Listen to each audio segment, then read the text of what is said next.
So folks, Prith has an accomplished background, and I'm just going to share a lot of that with you. So he was the CTO of Ansys, which is now a company that, as of last week, merged with Synopsys. And he's responsible for driving the long-term technology strategy there. Prior to that, he was the CTO of Schneider Electric, CTO of ABB, managing director at Accenture, director of HP Labs, spent 20 years in academia as professor, chairman, and dean at UIUC and Northwestern.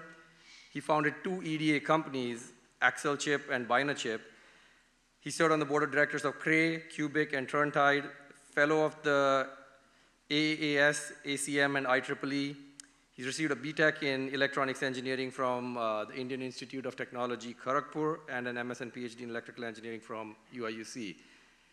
In addition to this, I wanted to share a little bit about AccelChip, actually. So Prith, as I was reading your book, so Prith has an amazing book called The Innovation Factory. I highly recommend you to get it. And I think if you read the book, you'll see that the Julia Hub journey has been exactly how Prith outlines companies can be built about academia, government funding, venture capital, and customers.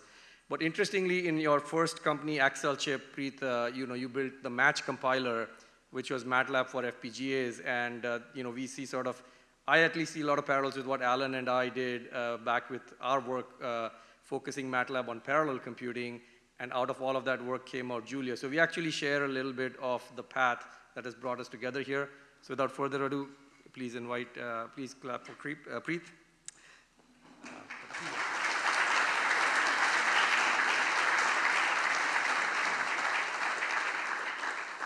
Thank you very much, Viral, for welcoming me here. I'm absolutely excited to speak here today. And the topic is on digital twins, which is a very, very interesting, exciting topic, very interesting from an academic perspective, interesting from a business perspective. And originally, when I signed up, I was going to give a talk as a CTO at Ansys, but now 3 days ago, I joined the executive leadership team of Synopsys. And so I'm going to speak, so I had to change the format of my slides to Synopsys last night. So the agenda is I'm going to first talk about the Synopsys Ansys introduction, because it's a really interesting thing that is going on in the industry, and I want you to know why these 2 large companies got together, right? And then dive into the technical topic of digital twins, how it is relevant to various industries like automotive, aerospace, energy, and so on. And then go into the core technology, right? So there's 2 broad approaches, data-driven approaches and physics-driven approaches, and sort of the hybrid approach which we do. And then I'm going to talk about some of the key innovations that are going on in this general area of digital. And then I will end my talk about the future of digital engineering, which is, I hope I can get to these things, because I'm painting a picture of what's out there, right? And again, I'm honored to have people like Alan and Bob in the audience, because this is the picture that I'm painting on behalf of the Ansys, Synopsys, Dassault, Siemens. We are all actually going in that direction. So I want you all to see where the world is headed. And I will tell you upfront, Julia Hub is going to be a very, very important part of that journey. So that's basically the thing, that the future is digital twins, digital engineering, and what this community is building, Julia Hub, is going to be a most important part of that journey. So with that, let me begin with what just happened last week. So 18 months ago, year and a half ago, Synopsys, which is the leading electronic design automation company in the world with about $6 billion in revenue, decided to acquire Ansys, the leading simulation company with about $3 billion. The question is why? In the world of electronic design automation, right, when you're designing an electronic chip, like the NVIDIA's Blackwell GPU chip with 300 billion transistors, that requires electronic design automation. I mean, when I was a professor at the University of Illinois in 1985, I used to teach students how to do custom IC design, where on an IC you have masks. You have a red rectangle, which is polysilicon, and when you draw a red rectangle polysilicon over a green rectangle, which is diffusion, it forms a transistor. Those are the two mask layers that if you do it. Now, with that technology, you could design maybe 100,000 rectangles, so 10,000 transistors. So early part of VLSI design was computer-aided design. You had to design the transistors, the layouts, and the chip. Then the world of automation came in, where you essentially took standard cell designs like an 2-input NOR gate, 4-input NAND gate, and you entered your design not in drawing rectangles, but you enter it at the gate level. And then you use a automation tool like a placement tool, a routing tool to connect it up, and that's how you generate the rectangles. Then the technology went to RTL synthesis using technology like design compiler, and you say, okay, now enter it at RTL, VHDL, Verilog, languages like Julia, right? And push of a button gets the netlist of gates, push of a button gets the rectangles. And then there was high-level synthesis, which is what I did when I was at Excel chip, right? Taking high-level languages like C or Fortran or MATLAB and generate the RTL, VHDL, generate the get this and so on. So this is the world that Synopsys has been leading, right? All these semiconductor companies, the chips, when you design them from Intel, from AMD, from NVIDIA, from Broadcom, Qualcomm, so the top 200 companies that are designing chips, they use Synopsys or Cadence. Those are the two big companies that do it. So that's the world of electronic design automation. In the world of systems, when you are, I'm sure you came driving a car or flying an airplane or powered by the energy of a wind farm or a solar cell, or you are using some kind of a pacemaker, I hope not, but if you, so in all the industries like automotive, aerospace, energy, industrials, high-tech, and healthcare, that world uses, you need to design and you need to simulate. Ansys is the leading simulation company. And so the combination is, it turns out that on a Boeing airplane, right, that is, now it is no longer only the airfoil and whatever, right? There's a lot of software that is driving the airplane stuff, right? On a Tesla car, there's 100 million lines of code on a Tesla car, right? So it's a hardware-software combination ecosystem. So the world is moving towards hardware-software systems design, right? And while Synopsys was focused on only the design of a chip, Ansys was working on the system, bringing it together. We are now going to help customers build silicon to systems. So that is literally why Synopsys paid a lot of money, $35 billion, to acquire Ansys last Thursday. So because of it, now essentially you have the number one EDA company, which is Synopsys. Number two is Cadence. Number three is Siemens EDA, formerly Mentor. Combined with silicon IP, when you design a Blackwell chip, right, you don't design all 300 billion transistors from scratch. You say, hey, I need a HBM design. I need a PCI Express. I need an Ethernet controller. Bob, all the technology that you built, right? These are predefined IPs. I need a GPU core. I need a CPU core. I need an ARM. All of those things you put together, right? So Synopsys is actually the number two silicon IP provider. Number one is ARM. Number two is Synopsys. And number three is Cadence. So, and when you're designing these chips, you need to have the electronic design automation, and you also need the IP. Now you combine it with systems. This is a very, very interesting combination, and it's today a $9 billion revenue company. We had our executive leadership meeting yesterday, and we are literally going to change the world to do silicon to systems. This is our vision. So in that vision, we will see that Julia will play a big role, and hopefully I'll get to that point. So now the technical part of the talk. So this is about digital twins. What is a digital twin?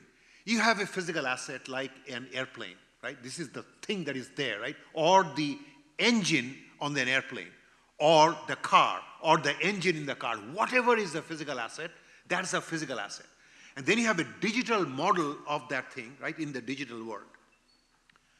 And so sometimes people say, oh, a digital twin is just a simulation model. No. It is a simulation model, but that model is connected to the physical asset through, I put some sensors on that asset, right? And I collect data through an IoT platform, etc. And there's two-way information flow that happens. So you say, here is an aircraft engine. It is getting overheated. Oh my God, it's getting overheated. What if I could cool it down? I put cold water here. I do oil there. So I do all these what-if scenarios. So I do those what-if scenarios on the digital world. I say, oh, I should put a mixture of oil and vinegar or what, some random thing, right? And based on it, you make the decision. You do it, and you do it in the other part, right? That's what a digital twin is good for. And those of you who I know have watched the movie Apollo 13, that disastrous thing that happened, right? When people were stuck up there, right? NASA created a digital twin model of those things and said, oh shoot, how do I going to bring those people back? I put oil, vinegar, this, that, etc. Did all those things on the digital model. If I did this, we'll bring the astronauts back. So the concept of digital twin actually came out of NASA, right? So this that is the origin. But this is kind of what digital twins are.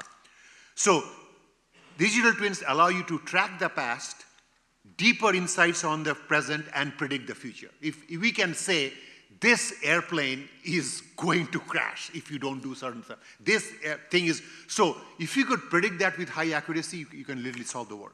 So it turns out that digital twins, even though it started with NASA stuff, right, is now used in aerospace, that aircraft engine, like GE's basically they do predictive analytics of that airplane engine, right?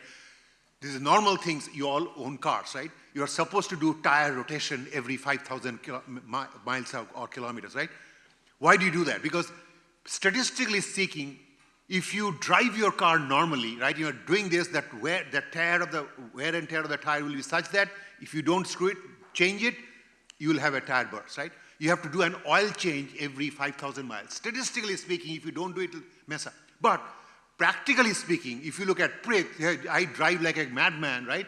My tire, if I don't rotate it every 4,000 miles, if I don't change my oil every 2,000 miles, my car is going to explode.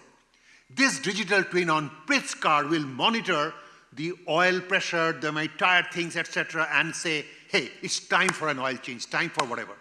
And if I can do this accurately, instead of that $400 million airplane crashing, I will prevent that crash. So that is why having accuracy of prediction of a digital twin in aerospace, automotive, manufacturing, buildings, oil and gas is so important. Now, digital twins has been used in different phases, right? So in the product design phase, in the manufacturing phase, in operations phase. Let me give you an example. GE engines, aircraft engines. You all fly planes, Boeing planes, etc. You have those little engines there, right? The blades going around and so on. So when GE engineers design that engine, right? There are 52 blades on the engine. They have to have exactly that curve. So it's a perfect, ideal CAD model of that blade. Now you try to manufacture the blade using injection molding or whatever, that blade, which is such a beautiful picture with a circle and a spheres and so on, when you manufacture it, it's a slightly different blade, right? So now you have a digital twin in the design ideal world. Now you manufactured it, it has all the imperfections. So every engine of GE in the actual manufactured world is slightly different, right? So literally, if you could track every one of the engines, and that's what they'll really do, with some sensors, here is how I designed it, here's how I manufactured it, I can track how that engine will work. And now this plane is an Air India plane flying from Mumbai to Ahmedabad to whatever, and it's all the suits and whatever, flying into China, doing this. So that same aircraft engine on United Airlines, only flying between San Francisco, New York, clean places versus sort of Mumbai and Beijing, right? That airplane engine is quite different after 20 years, and then a bird strikes that engine, right? So now that engine is slightly different. So in the operations phase, even though you started with a perfect ideal world of a CAD model, in the operational world, it got all messed up, right? Because there's a little bend there. So I need to predict through the digital twin, the model of that aircraft engine in the design phase, in the manufacturing phase, and so on. And you can do it beautifully through the world of simulation, powered by Julia Hub, which is where I'm getting to. So now there are these sort of two broad approaches to digital twins. One is you say, okay, here is an engine, right? And that I will put some sensors on the engine. I'll just measure the pressure, temperature, whatever, etc., on that engine, on this blade. If I could put sensors on everything, right? And collect a lot of data. And so if you collect a lot of data, it's just that time series data, pressure, temperature, etc., and you build a model. All the AI stuff that you see today, right, is basically doing that. Data-driven modeling, that approach is totally general. It doesn't care about the physics. You do structural physics, you do electromagnetic physics, you do fluids physics. Everything can be captured by data. The trouble is, so it is very general. The trouble is it requires incredible amount of data to train that model, right? Like million times of data. If you capture it, then you will predict exactly how that aircraft engine will work. The other trouble is it will only train it based on what it has seen. So if it has seen his aircraft going from San Francisco, New York, going from this to this, etc., it will never be trained to go into the streets of Mumbai with all the suit and so on, or whatever in Beijing, right? Because it has not seen that data. If it has not seen a bird strike, it will never be able to model the bird strike. But the bottom part is if you do simulation-based modeling with ANSYS mechanical, here is this model of an airplane wing. Here is a bird that struck it, right? With LS-DYNA, I can model exactly how much it will bend and whether that blade got cracked or not. It's physics-based simulation. So that is, I mean, it's like the ultimate thing, right? Because physics doesn't lie, right? The world around us is governed by the laws of physics. If I say this plane is going to fly, it will fly. If Fluent says this thing is going to fly, if it's going to stall, it will stall. I mean, I kid you not, because it is so accurate, because the world is following second-order partial differential equations, Navier-Stokes equations, or Euler equations, or Maxwell's equations. That's what we do in the physics space. The trouble is, that takes a long time. You try to model a bird strike, right? This thing, bird is striking this thing, it's like 10,000 hours, right? Or should I need the result every second? I cannot. So then what you need is you take that simulation model, you have to build what is called reduced order models. Don't do the simulation at the level of the 1,000 million finite element method, but you reduce those orders from 10,000 million to 1,000 so that you can run it really fast.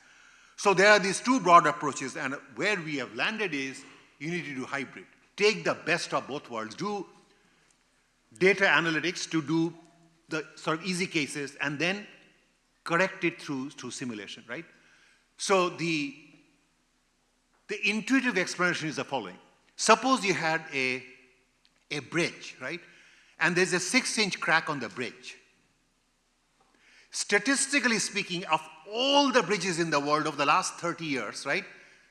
When you had a 6-inch crack in the bridge, within 18 months, that bridge collapsed. Statistically speaking. That's what our insurance companies, State Farm says, hey, based on all the people who are driving cars, right? If you are male, you have this risk. If you are female, you have this risk. If you are a male who is crazy like Prith, you have this risk. So they are putting it in a bucket of a risk, right? That's statistics. So that bridge with that 6-inch crack would, statistically speaking, will crack after 18 months. Now, if you could put a sensor on that crack and you monitor the crack, and now you use ANSYS simulation to do crack propagation. If I have a 6-inch crack on his bridge and I have 1,000 cars going on the bridge with all the stress strain that is going on, I will predict that crack will be 18 inches in 6 months. Pure simulation. Now I actually monitor what happened to the crack in 6 months. If the crack is 24 inches, I say, oh shoot, I have under-simulated, so I need to push it, right? Push that simulation. Or if the crack was only 12 inches, I need to under-simulate. So with simulation, I predict that, and then with the actual measurement, I bring it down. That is intuitively what is going on with hybrid. There is a lot of math with the famous professors here will know, but I'm just giving you the intuitive explanation of why hybrid digital twins work. So we have sort of put together at Ansys, now Synopsys, this overall view of digital twin. So you have to start with the assets. The assets are the wind turbine engine, the car, the aircraft engine. You name the asset, and you put some IoT sensors on the asset. You collect a lot of data. You put it on the cloud, on AWS or Microsoft, whatever, right? Then you do data level analytics, which is what, as I said, most people, when they start doing digital twins, that's what. When I was CTO at ABB, CTO at Schneider, this is what I did to those companies, right? They have a lot of assets, robots, switches, transformers, and so on. I just created this ability platform or EcoStruxure platform, build the digital twins. So ABB could say, this robot is about to fail, and let me send a repair person to fix it, and if there is an accuracy. Then I came to Ansys and say, hey, let's do simulation-based or hybrid, and we'll do the accuracy. So what good is this digital twin? What it is it allows you to create virtual sensors. So if you could put a sensor on every part of the blade on a G's engine, right? There's 52 blades, and on that blade, you got to put it here, here, here. You could analyze the heck out of that engine. What is going to happen? The trouble is, if you put all those sensors, that engine will not work as an engine, right? Because you're doing an invasive change in that thing, right? Or you have a large oil well, right?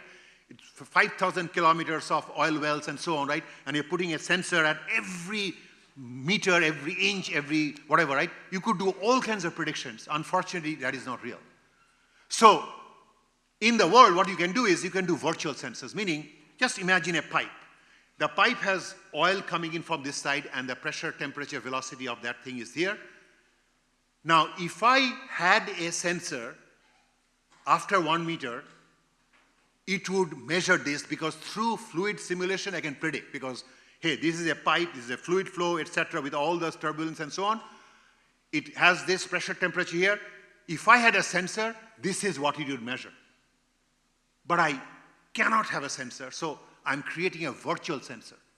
At the first meter, second meter, third meter, fourth meter, fifth meter, at the 100th meter, I actually put a sensor to say, hey, did I do it right or did I screw up? No, you screwed up, Prith. You need to correct it. So that's how you do virtual sensors. So to measure missing data, to perform what-ifs, right? So here is this Apollo 13 sort of up there, screwed up, right? And how am I going to bring it down, right? I have to do, if I did this, oil and vinegar plus this, then this is going to work. So all those what-if scenarios you do in the digital twin, digital world, and then based on that, I make a decision, apply. Do very accurate predictions. Hey, this bridge is going to crash. Today is Wednesday, July, whatever, 23rd. It will crash on July 28th. If you could predict that so well, my God, we could make a lot of money, because you could avoid a lot of disasters. And explore the, hey, this thing flamed. I mean, this Air India plane crashed, right? I mean, you have heard these things, right? Why did it crash? Oh, these things happened. You could literally do physics-based stuff to do all kinds of analysis, because the black box recorders have measured. Then you combine it with physics, you could do amazing things. So that's where the power of digital twins is. So now let me talk about the technology.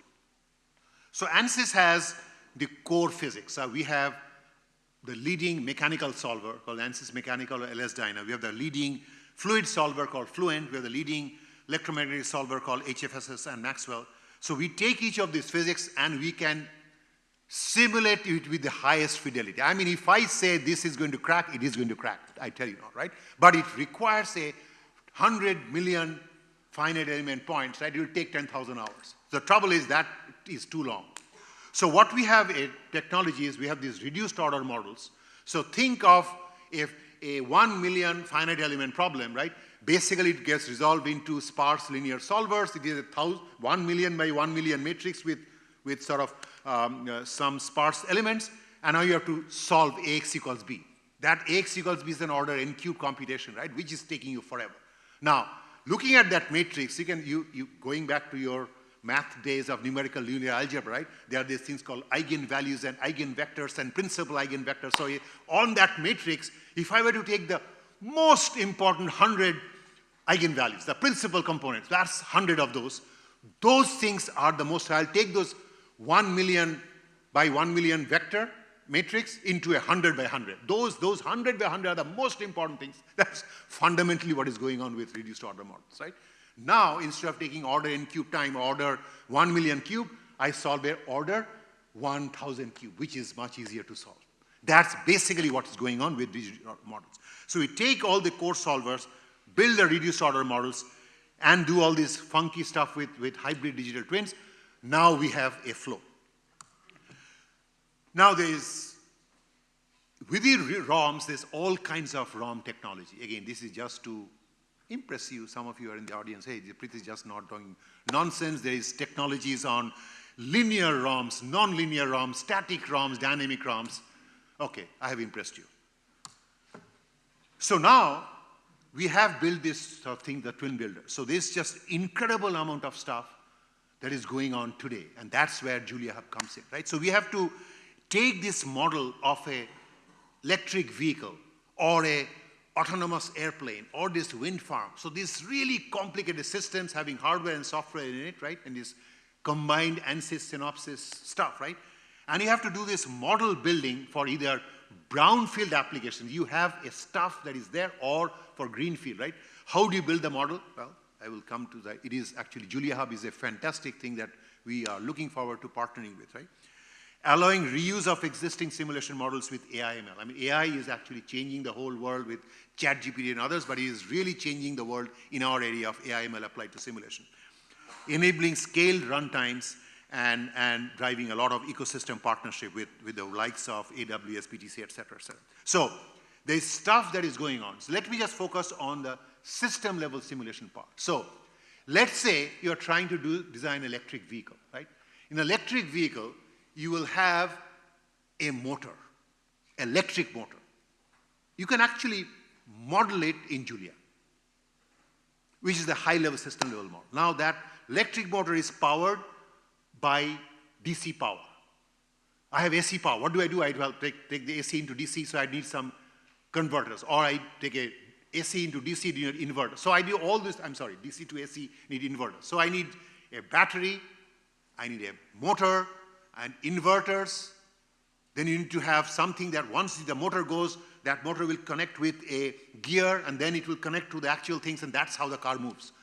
So you could actually go in and model the motor, model all of them in Julia, and build a whole electric vehicle simulation model at a high level.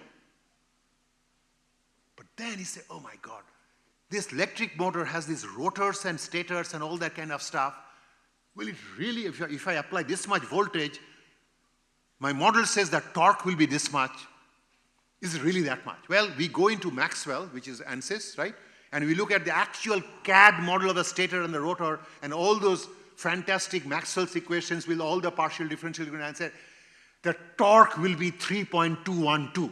In Julia, you said 3.1. No, it's 3.212. But it required now 1,000 hours of compute to get to that accuracy, right? So in this world, what you need is you need a system-level model to do this kind of stuff, but you need to go and validate with detailed models, the 3D models. That is, and if you can bring those things, right, together, that is sort of the interesting thing. Now, in this world, for the last 100 years, 30, 20, 30, 40 years, the leading system-level language has been MATLAB and Simulink, right? But as you guys all know, yes, they are literally the preferred things. You go into any automotive company, they will use MATLAB Simulink as the model-based design thing, right? Then they will, after they pick that motor, then they will go into an ANSYS or a Dassault or Siemens to actually model it with the 3D.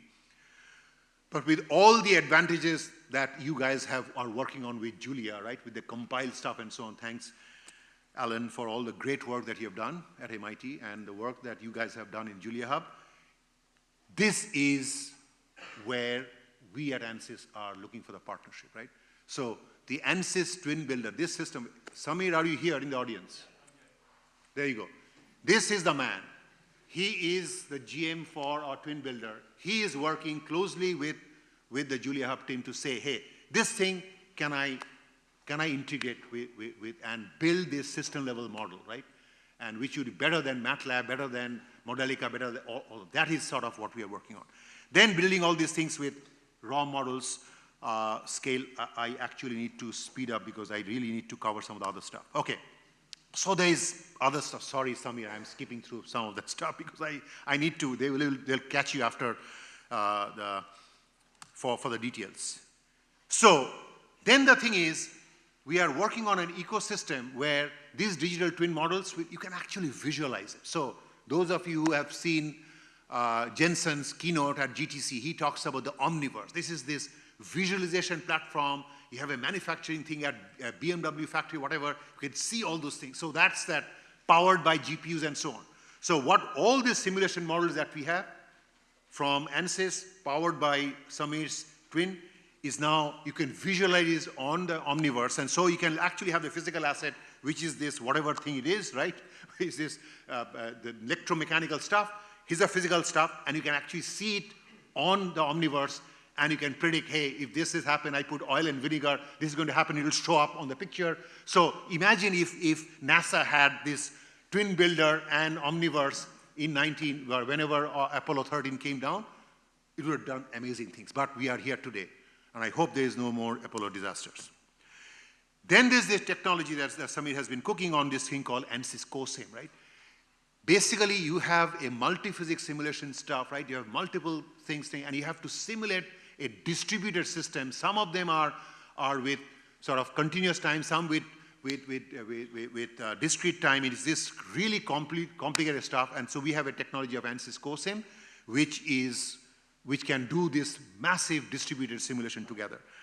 And I know I'm rushing up because I want to cover the future of digital engineering. So all these things happen. Customers love it. Sorry, Samir. We have used it in Tata Steel. We have used it in glass manufacture. So this thing actually does work. What I really want to talk about is the future. Because this is the academic audience, right? I just want to give you a peek of where are things headed. Where it's headed is in the industrial landscape. You all know we have gone from Industry 1.0, which is mechanization, to Industry 2.0, which is electrification, Industry 3.0, which is the automation and the electronics, Industry 4.0, which is cyber physical, IoT, sensors, etc. We are in Industry 5.0, which is the AI and human and all that kind of stuff. The technologies that are pushing us in that area is AI, all the chat GPTs and clouds and Anthropics and GenAI, the blockchain, the digital twin, the metaverse. Omniverse is the NVIDIA's name for metaverse. Quantum computing, big deal, right? And 6G, right, with all the IoT connectivity. So that's kind of where things are headed from the Industry 5.0, the actual end users. So in that world, the world is moving towards, if you look at how people change from building enterprise resource planning, ERP systems, right? That was a big change that happened in the 80s, to supply chain management systems, to PLM systems, to model-based systems engineering. The world that we live in today is digital engineering ecosystem, right? So in the world of digital, I'm designing an airplane, right? With 100 million lines of C code, et cetera, and it will predict this autonomous electric airplane will fly, right? Boeing is trying to design the 787 Dreamliner set, the future versions, right? The entire thing, the specifications will come in languages like SysML, and output will be a beautiful thing that will, the airplane, right? Fully validated and will run. So in that world, this is kind of the picture of digital engineering. And if there is one picture you want to take, it is this. Yes, wow, I'll take it in with me there, right? Prith Banerjee talking about future of digital engineering. Yes. So in that world, remember I talked about the world of synthesis, right? Synopsys transformed the world of EDA to do electronic design synthesis. I mean, instead of drawing rectangles on the screen, you enter it in RTL, VHDL, Verilog, outcomes, gates, place and route, etc., and do the rectangles. That is electronic synthesis. Can we do system-level synthesis? Once you do that, can you virtualize, can I validate? Can you do this with the physical assets, the IT-OT integration? Can I do the digital operations and have the embedded digital twin? So this is the whole journey, and I have one slide on each of them just to give you an example, right? So imagine I come up with a system-level requirement that I need to design a Tesla beater. I'm designing an electric car that will go from 0 to 60 in 1 second and a range of 1,000 miles. I mean, if I could build that car, Tesla will be out of business. And I can, if the cost is like less than $20,000. So that's my requirement. If I could specify a requirement like that, can I synthesize a design? So if you were to work in an automotive company, right, you say, oh, I need to go for a range of 1,000 miles, right? My last car, the electric car that I had, could go only 200 miles, and I had a battery of this size. So if I have to go 3 times as much, I need a 3 times larger battery. That's how a human thinks. I need to go from 0 to 60 in 1 second, right? My previous thing that I had went from, in say, 6 seconds. So I need to go 6 times faster. That one was with the 200 horsepower battery. Now I need a 1,000 horsepower battery. That's how a human thinks. But today, the human is making every one of those steps, saying, oh, for this specification, I think you need a 1,000 horsepower motor with a whatever size battery with that gear. So the human is choosing all those steps. What if automatically I could synthesize all the stuff that is in the human's head, right? All the knowledge is captured, and this is kind of what we are working on. So you do all these things, you say, this is the EV car, and I have actually shown Viral a demo of this, right? There are 6 different designs that automatically came in. Then with Julia Hub, you are actually simulating all of those. This is one case of this combination of this electric car, which has the motor with in-wheel drive, with all the motors in all these wheels in parallel. That is going to be the architecture, right? Or it's the architecture with only front-wheel drive, rear-wheel drive. So all the choices that a human designer have done automatically, and that's system-level synthesis. The second one is virtual validation. You are designing this car, right? It is going on the streets of, driving from Los Angeles to Las Vegas, right? In the heat and so on. It's just super hard. And then the thing is going over this thing, right? So how do you actually test, virtually test, before you build that car, that it will actually work, right? So the normal way that you do is they do the unit testing. Test the motor, test the battery, test these gears and so on, and then you do physical testing, you do the combination of physical testing and so on. The future is all virtual. Because if I am saying, if the world is governed by the laws of physics, if Navier-Stokes equation doesn't lie, if Maxwell's equation doesn't lie, you don't have to build a physical prototype. Go to 0 physical prototyping, right? And we have actually done things with digital twins. The picture is, if you could show those videos, it actually shows here is a car going right from Las Vegas to whatever, really hot things over this highway, and is there overheating happening or not, right? So you could actually validate it. Then you have this IT-OT integration, right? I'm just going through this, right? You have all these different things, and you put sort of sensors, you put PLCs, et cetera, et cetera. So there's the OT part is having all this Modbus, OPC, UA, all those standards that you have. And then you connect, use all the latest Ethernet technologies developed by Bob here, right? And this is the world. The world is MQTT, broker, et cetera, et cetera. That's how, in a real system, you are actually building these things with IT-OT integration. Then you did the whole digital operations. I'm flying this airplane from New York to Kathmandu, or New York to Mumbai, right? And I will do all this thing, right? This is going this plane, et cetera. I have all the sensors. So doing this whole thing with digital missions engineering, digital twin, that's sort of digital missions engineering. The last thing is digital twin. This is kind of where somebody is headed with this stuff, right? So we did a little interesting project in this Covisa joint work, right, with companies like Bosch and all. So imagine you are driving an electric car, right? And you say it's like only 30% charged. Oh my God, if I don't find a charging station, by the time this thing goes, right, I am toast, because I am on the highway, I need a charging station. So this is called range anxiety. So let's imagine that I'm a driver and I have connected to all the power and electronics and AC and all the kind of stuff, right? On the thing says, I have to go on 30% things, and with that, I could drive only 100 miles, but my charging station is like 200 miles away. What the heck do I do? If you're like me, say, oh, sure, come on, turn off the lights, turn off the AC. So you do all those things, right? This thing would say, Prith, just relax. Don't turn on the lights. Don't turn on the AC. You just reduce the AC from 75 to 42. And you'll be fine. And you're completely crazy. You just go in with the last amount of juice, go into a charging station, you're done. If you could predict it as well, that would be amazing. So it's an example of an embedded digital twin. I thought this was an entertaining morning. So what I talked to you about is the concept of digital twin, which can be done with pure data analytics or with simulation, and I think the world is headed towards hybrid. I am biased. I think we are well positioned. Samir and we agree on that. But the future is about this digital engineering area, and this will literally be powered by Julia Hub. I kid you not. So we are excited to work with Julia Hub and all of you in the audience. So thank you very much for your attention. Thank you.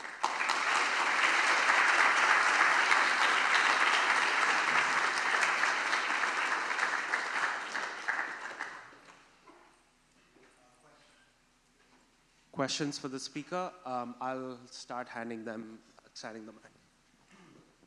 Yeah, thank you so much for everything that you've been, I think that we share a lot of the vision here, but what I'm really curious to hear from, your experience here is, we've put together this idea of, here's how digital twins can change the world, and it has the, pieces with IoT and simulation, What is the weakest link of this whole connection? And how should we prepare for it, right? Is it, there's a few things that come to mind. Company structures might have it so that way the people who design assets might be different than those that maintain it. Is it something with IoT security issues? Is it ability to scale simulation? Like, where in this are you looking and you go, oh, I'm scared that this is the weak link, and how should we think about what we're doing to handle that issue? Unfortunately, it's not a simple thing with just the IoT security. It is actually a range of the things that you can cover. But I think I painted a picture that if you could do hybrid digital twins, right? So pure physics-based digital twins, even though, I work for Ansys or Synopsys, we would like to say it just is not accurate enough because it doesn't capture the bird strike that struck this thing, right? So unless you can connect it with the data from the actual hardware, right, from the actual sensors, it will not work. So you need to do this. The difficulty here is that you have to be connected to the actual IoT structure. So I saw that you listed ASML as one of your partners, right? And Viral and I kind of talk about it, right? So let me give you a classic case of something that we are working on, right? A digital twin of a semiconductor manufacturing plant.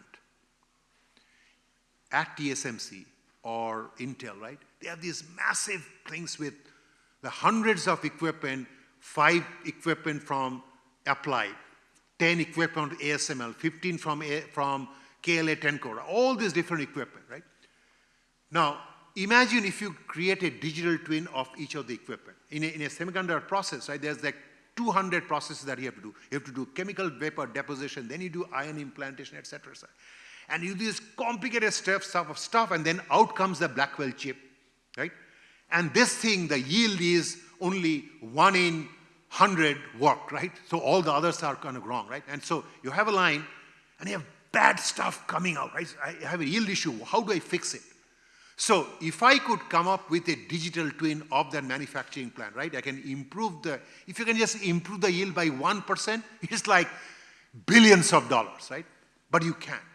So, in this world, what happens is, if you could do a digital twin of an Applied equipment, and actually Applied is our customer, ASML is our customer, we can build a super accurate model of that Applied equipment, that epitaxial process, etc. Right? But to make it work with hybrid, you need the Applied sensor data to come in, and so on. Now you put the Applied equipment TSMC, they'll say, hell no, I will not let you connect the data from applied to this because this is my data, right? So the real practical stuff, I mean, the academics we know, if I could collect the data, right, it's there, but you cannot, I will not let you, right? So you have to, what we are working on a solution is to say, okay, TSMC, I kid you not, this is exactly what we are doing. TSMC, you will not let Applied have the data, but we have helped Applied build the equipment, right, with our models. So I have a digital twin of the Applied equipment and that epitaxial whatever process. Just let us have access to your data. I mean, and I will give you this thing, you do this on your stuff, and it will be so much better, right? So this is the case we are making. We are not there yet, but the challenge is this siloing of the stuff, which happens in real manufacturing. If you would crack that nut, well, it's openness and so on. People talk about openness. The real world is Applied doesn't want to because they're all competing for this thing, right? So that is the real challenge. Sorry to give a really convoluted answer, but it is really hard problem. So that was a fantastic answer. Any other questions for the speaker? Oh, I'm so disappointed. Nobody cares. No. I love it when a speaker gives a vision of the future, because that's, of course, the hardest thing to predict, as they say. So you've been a professor, you've been a technologist. As a professor myself, students often come to me, and I get the feeling that they are figuring out a course of study based on what made sense last year. Do you have any advice for students who want to look into the crystal ball and what will be most relevant a few years from now? That's a great question. And the book that Viral referred to, right, called Innovation Factory, I am not shamelessly promoting the book. I'll just say that the thesis of that book is that large companies like ABB, Schneider, HP, Ansys, etc., right, they do a good job in the Horizon 1 innovation. I have my Fluent, what feature do I need in Fluent next year, right? That we nail it, because that's an incremental stuff, right? The adjacencies, which is Horizon 2, is sort of, yeah, I have a thing working on-prem, I want to go on the cloud, or I have a transformer in North America going to China with 220 volts. That also people know. But it's very hard for a company that is making laptops, Macintoshes, to come up with a brand new thing like an iPhone. So it takes an Apple to do those kind of stuff, right? So what I say in my book is, if companies want to do it, they really need to partner with the Allens at MIT and the startups like JuliaHub. And so this is literally what I kind of say. But in my final chapter, I say, you are all students, right? You are professors. And so when Synopsys started EDA, or Ansys started simulation 50 years ago, the computer that I had 1 megaflops of power, had 32 megabytes of memory. So I wrote my Fortran code with column major order to do this stuff, with all these stuff, right? Based on the computing that I had at that time. And then the world of parallel computing came in. Oh, now you can do threading. So I can take my Fortran code, do shared memory threading with this. Now I did, oh, I have message passing on the Cray, so I can do MPI. So I took that Fortran code and chunk into domain decomposition, do this. And now GPUs came in. Oh, now I should take this Fortran code, now try to GPUize it. Then quantum computing came in. Now all these qubits are happening. So the real challenge that happens is you develop some product based on the technologies that were there at that time. Now, the students graduating from CMU, UP, MIT, Illinois, Georgia Tech, right? In 2025, the technologies that you have are cloud, IoT, blockchain, ChatGPT, GenAI, quantum. Now, if you say, I want to do a startup which is an EDA technology leverage with GenAI, quantum, GPUs, etc., it sounds fantastic, right? You put everything in the kitchen sink. The smart person, right, like Bob or Alan say, it's a combination of blockchain. If I took blockchain and quantum and GenAI, I did this here, that would be amazing. So think of these individual technologies as pearls. You have to create that necklace, string together those individual points, and do something like an iPhone that the world hasn't seen before. So, I mean, the iPhone technology put together a bunch of technologies, right, in a beautiful necklace. And that is what the students at MIT, you should advise them, right? You have all these amazing technologies coming, and not all of them are available. Like quantum, we are working on, I mean, I kid you not, all the technology I mentioned, I have got in the CT office working on those things, right? But my CEO says, why are you doing this? Because I don't know what the necklace is. The future of digital engineering, this system-level synthesis is actually leveraging AI, quantum, this, that, etc.